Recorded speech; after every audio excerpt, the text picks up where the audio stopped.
Bago tayo kinasal, nangako ka sa akin that you would be a good husband to me.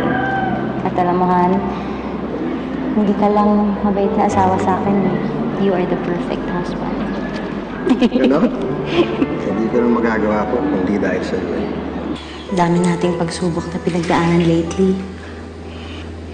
Pero hindi mo ko iniwan. At pinatatag mo ang loob ko. Salamat. Pinangako ko sa iyo yun. To build a perfect home for you and Anna. And that's what I intend to do for the rest of my life.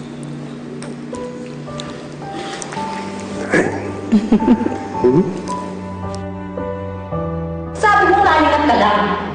Tapos makikita ko na nawala ang anak ko dahil nakita mo yung ex-girlfriend mo? Hindi naman ganun. Huwag ka na magkalmala. Ano po nang iisipin ko, Larry? Kasalanan mo lang ito. Anak ko rin si Anna. Anak natin. Kung gusto mo siya makita, ako rin. Kung anong problema natin, kalimutan mo na yun. Ano ba magagawa ko? Hindi ko naman pwedeng tanggalin sa'yo yung karapatan mo sa anak mo.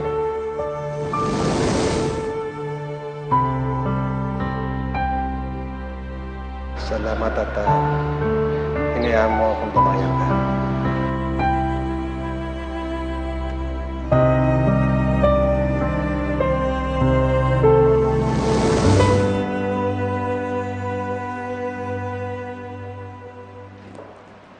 Hi, Han.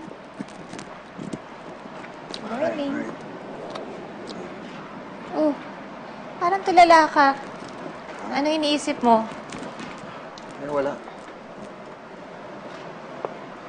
Kumusta tita mo? Okay naman, kaya lang naghahanap talaga ng kasama eh. Pasensya ka na, hindi mo na ako uuwi sa mga susunod na araw. Hinahanap ka nila sa site. And I think, dapat tumawag ka muna ng ibang engineer. Wala pa daw si Calvin eh. Usually, maaga siya pumapasok, di ba? Sige, papapunta na lang ako ng iba. Kawawa naman yung bata. Apektado siguro sa pagkawala ni Glenda. Sige, baba lang ako.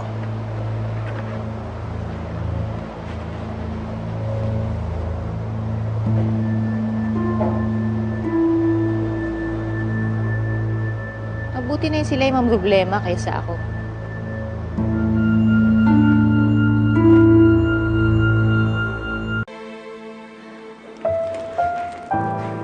Han, this is Neri. Siya yung wedding coordinator na na-contact ni Faye.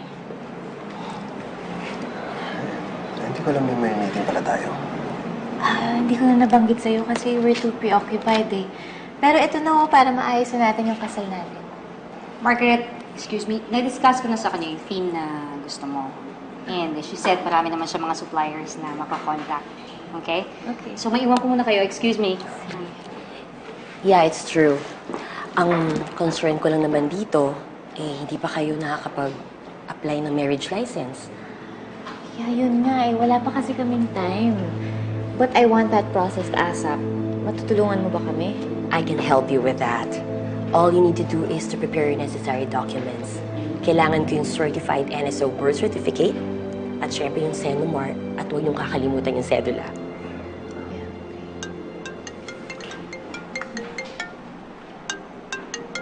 Hello, Calvin. Ano ginagawa mo dyan sa presinto? Aga na ka, sige. Calvin, dito makapasok ko yan. Pupunta ko muna yung bata. Han, baka pwedeng ito na muna yung asikasuhin natin. Alam kong gusto mo tumulong, pero nandun na tayo kahapon, di ba? Nasabi na natin lahat ng kailangan sabihin. Hayaan na muna natin yung mga pulis na gawin yung trabaho nila. Let's just focus on this. Pero Margaret, Han, please. Kahit naman maraming nangyayari sa paligid, hindi naman dapat naapektuhan yung plano natin, di ba?